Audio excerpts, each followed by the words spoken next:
Welcome back, Defenders. Jake here. I mentioned this in my last video because I was hearing things, but it's official now. According to reports, Ukrainian Marines have retreated from the Dnipro bridgehead. Long-held defensive bastion is lost. Kyiv's abandonment of the Kharkiv village marked a possible end to months of attempts by Ukrainian forces to hold liberated territory on the south side of the river. Let me show you where on the map this is located. This is down in the Kherson region. And this right here is the village of Kharkiv. And for the last 6 months, the Ukrainians have been holding streets and houses in this village, contesting it. We did get a map update yesterday, and this is what it looks like now. I do want to say the Marines were not killed or captured. This was a strategic withdrawal. Ukrainian High Command decided this wasn't worth their time and effort anymore. There are still Ukrainian forces on these islands conducting operations, and the Ukrainians still hold this side of the collapsed bridge. They can always return, but for now, they're going to focus on other areas. And I just want to say about the Kherson region, it made sense. Apply pressure where Russia is weakest, where Russia doesn't care. There's not much going on in Kherson, and there's nowhere to go, so the Russians didn't want to think about or concentrate their forces in this region. So by Ukraine getting across the river, this was diverting Russian resources. But if the Ukrainians want a propaganda win, if they want to go on the offensive somewhere where Russia is the weakest, this is now in Kharkiv. This disastrous reinvasion that the Russians decided to do almost 3 months ago. All the Ukrainians have to do is push them back 5 kilometers, and it's an unexplainable defeat. There's no way the Russians can spin this, where they can claim they wanted to only go 5 kilometers deep and then retreat back to their own country. But concerning other major offensives, Ukraine is currently conscripting, they're currently training, they're currently equipping, they are preparing for something. But it's not going to happen in the next 4 months. The reason why is, here in America, Americans will vote in 109 days. And Ukraine can't plan for December or January if they don't know that military aid from the United States will continue. So the Ukrainians are going to wait 109 days to see if it's Donald Trump or if it's Joe Biden, because it's just too risky to commit lots of resources when you don't know military aid will continue. Now, for the Russians, they're in denial. Kremlin dismisses claims that the Kharkiv offensive has failed, but what is the Russian talking point for Kharkiv? You go 5 kilometers deep and then you stop advancing? Like, this isn't a feint. This isn't a goodwill gesture. There's no excuse. And every day we get videos from Russian soldiers telling us it's an absolute disaster. So this officer is with the 138th Motorized Rifle Brigade. You can see from his uniform he has 2 stars. I believe he's a CGO, just a lieutenant. But this is what he said on camera.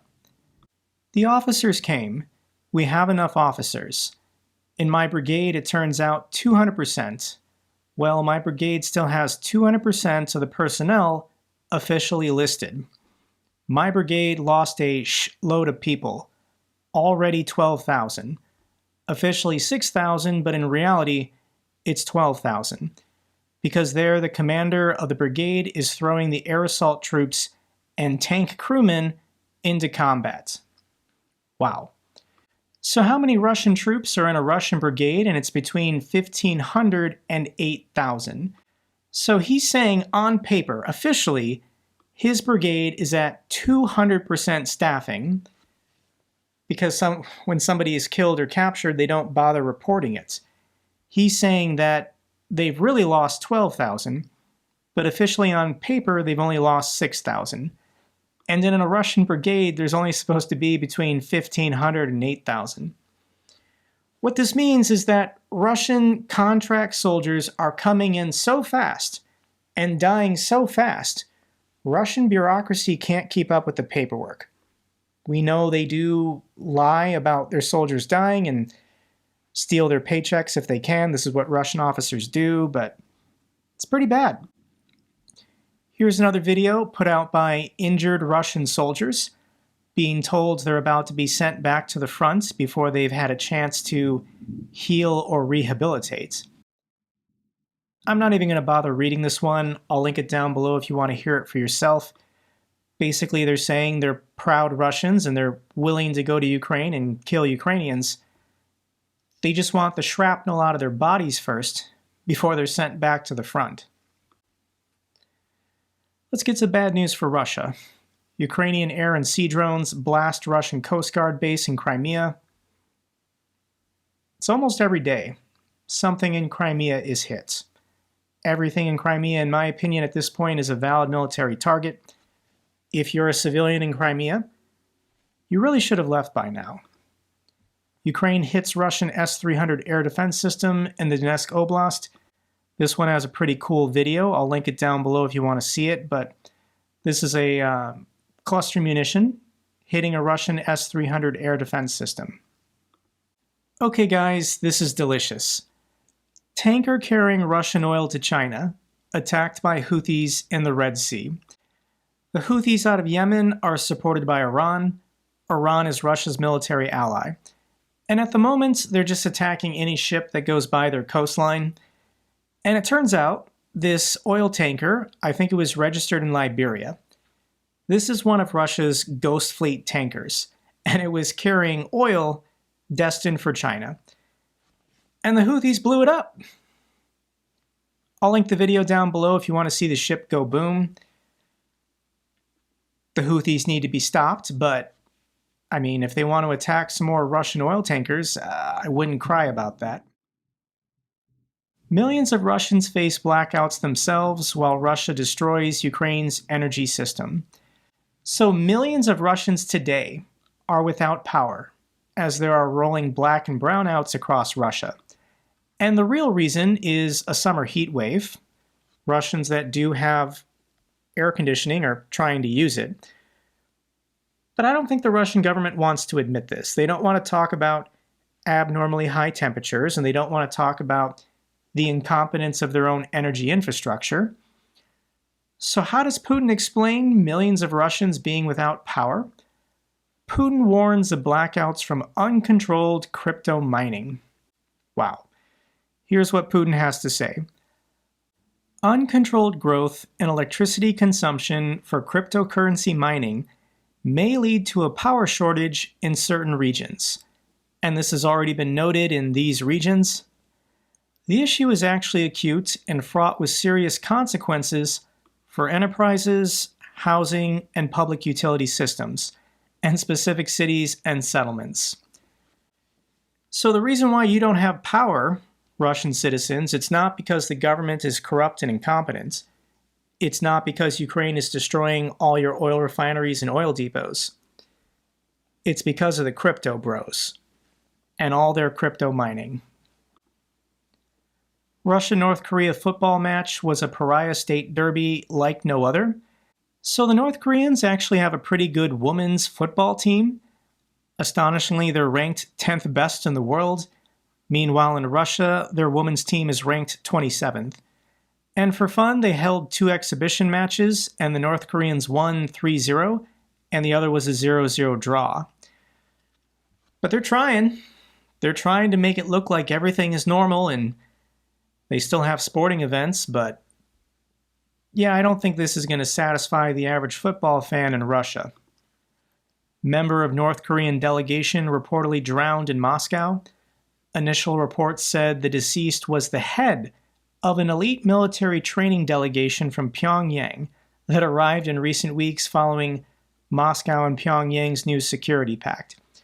So North Koreans are getting ready for their first international deployment ever. They announced they would be sending an engineering brigade to the occupied territory, when really they're going to be cannon fodder. And apparently the head of one of their elite units drowned in a river in Moscow. This is North Korea's best.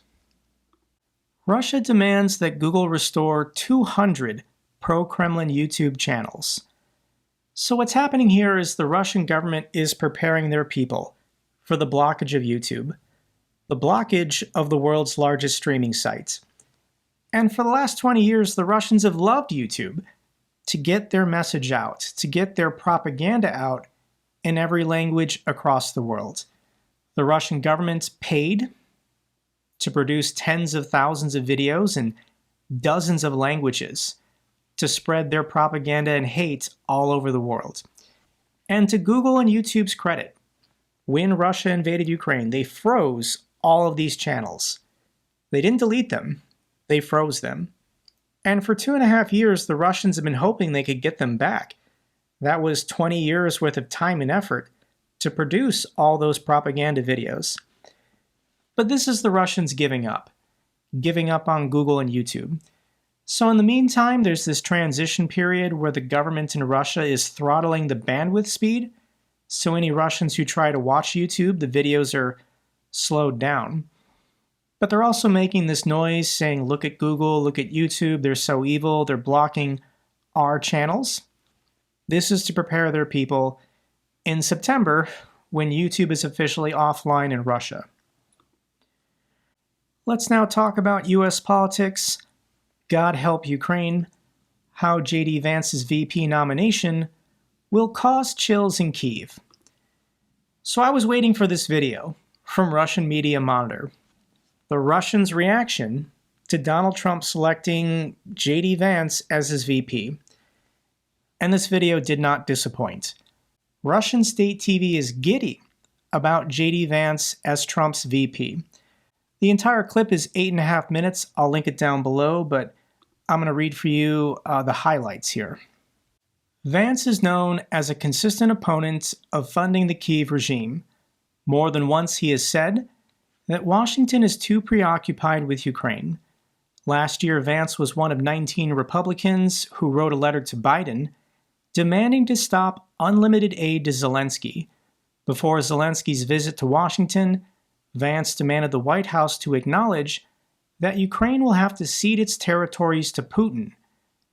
Of course, Vance does not believe in fantasies about returning to the 1991 borders. There is also another betrayal. Vance officially opposes Kyiv's NATO membership. Vance said that the unwillingness of the Biden administration to negotiate with Putin is completely absurd. She then placed clips on Kremlin state TV of Vance repeating Kremlin propaganda. This is Vance speaking. I think it's ridiculous that we're focused on this border in Ukraine. I've got to be honest with you. I don't really care what happens to Ukraine. Politico writes that this is a catastrophe for Ukraine. Vance has made his views on Ukraine clear. In 2020, he told Steve Bannon in an interview, I gotta be honest with you, I don't really care what happens to Ukraine, one way or another. In February of 2024, when Vance made his first appearance at the Munich Security Conference, he said that the US needed to reassess its support for Ukraine, and he skipped a meeting with the Ukraine delegation and other senators. So now they're going to give some analysis. First of all, I must say, Vance is a nightmare for Ukraine, because Trump, despite all his statements that he will solve the Ukraine crisis by January, I think he will be too busy to think about Ukraine. He will be forming his administration and dealing with all sorts of internal issues. Vance will be the one responsible for Ukraine, the way Biden was for Obama. Under Trump, Vance will be dealing with Ukraine. I don't think Trump will deal with Ukraine. He will delegate all of that to his vice president. Therefore, Ukrainians should consider Vance's stance, and they're smiling and they're laughing about all this. I certainly know this choice gives us reasons to predict Trump's potential approach towards Ukraine. Ukraine is far from happy about this. So that's some expert analysis by the Russians, saying that yes, I agree. If Donald Trump and JD Vance are elected, Trump's never going to talk about Ukraine. He's going to tell the media JD Vance is the guy. He's the czar on resolving the problem between Russia and Ukraine. And JD Vance hates Ukraine. I wish we had two political parties that were united on foreign policy, united with standing with our democratic allies around the world, but we don't. There is a seriously powerful contingent within the Republican Party under Donald Trump who hates NATO, hates democracy, doesn't care what happens anywhere else in the world. Here is Russian propagandist David Sachs speaking at the GOP convention this week. Then he provoked the Russians to invade Ukraine with talk of NATO expansion.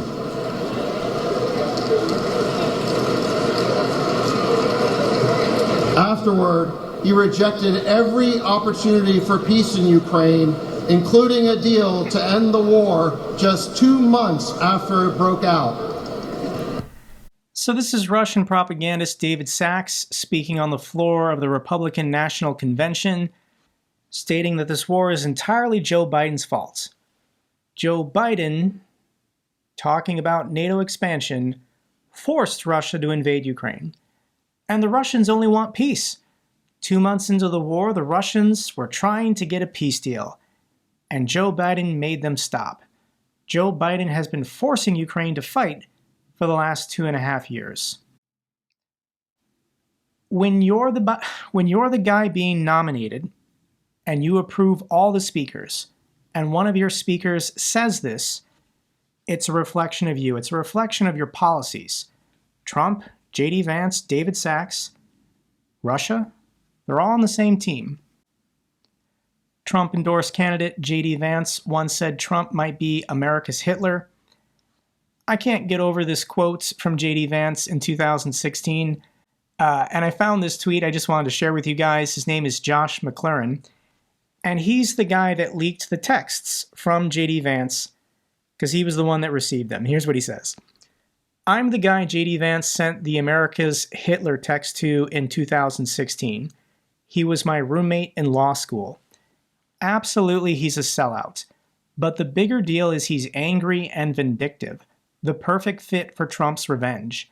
JD's rise is a triumph for angry jerks everywhere. This is what JD Vance's college roommate has to say about him. I also have to mention this video. This should be the top news story in America.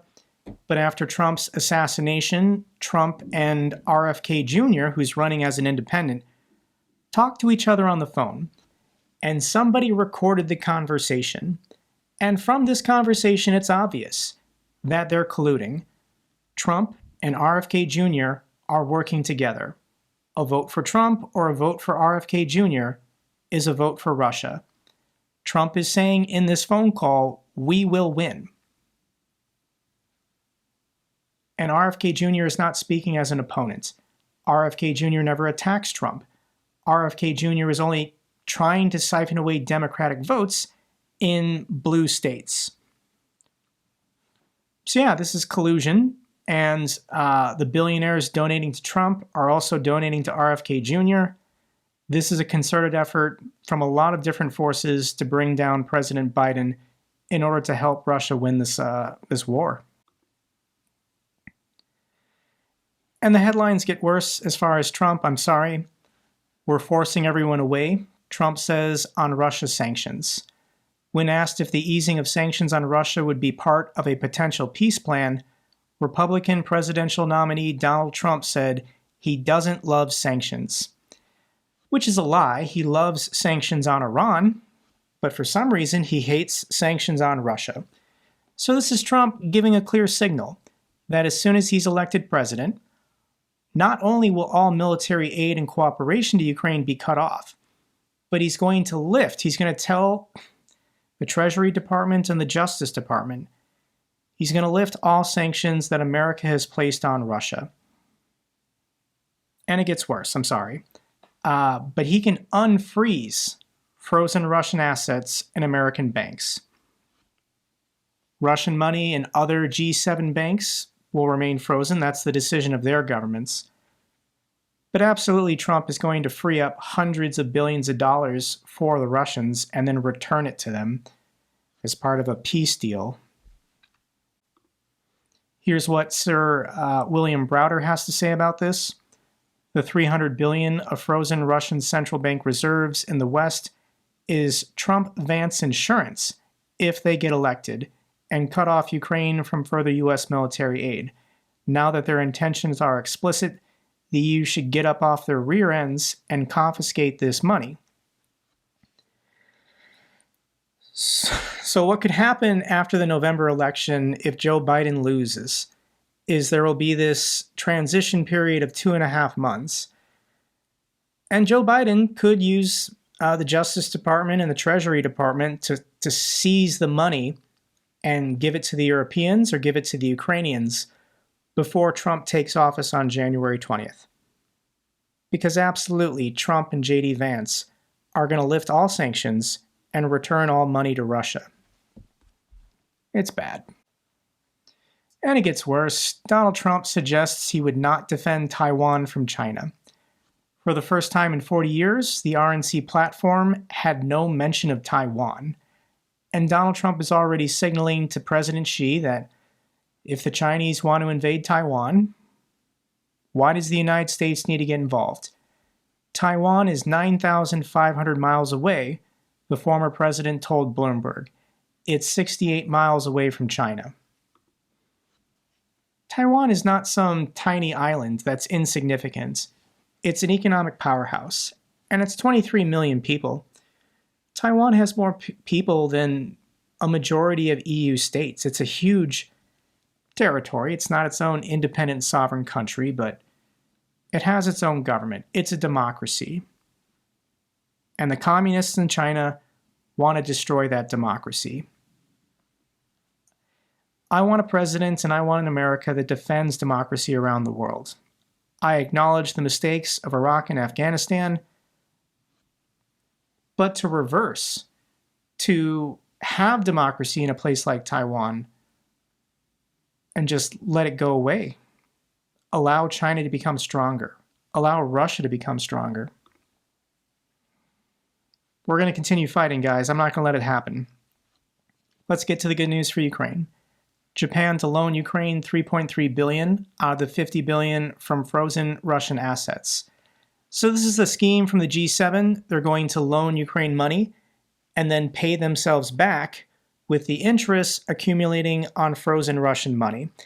So this money just goes to Ukraine. It's Ukraine's money. And then Russia, in effect, is paying back these loans. Thank you so much to Japan. Lithuania to provide Ukraine with energy equipment worth nearly $55 million. Thank you so much to the people of Lithuania. Ukraine Parliament votes to cancel daylight savings time. I had to put this in the good news. I think daylight savings time is pretty stupid. I don't know why we do it. Nobody can make a coherent argument for me why daylight savings time is necessary, and Ukraine's just going to get rid of it. Greece to transfer 32 decommissioned F-16s to Ukraine. These F-16s are going to come back to the United States first and then go to Ukraine, but thank you so much to the people of Greece. This is always good news to hear. 95 Ukrainian POWs return from Russian captivity, including Azovstal defenders. Here's a group photo of these heroes being allowed to return home. And of course, there's a video. Let me share this clip with you. Слава Україні! Героям слава! Скажіть, як добралися? Нормально добралися. Тяжкувато було, дуже жарко. Але нічого, в нас зігрівала надія те, що ми попадемо на рідну Україну. Скільки вам років сьогодні виповнилось? 59.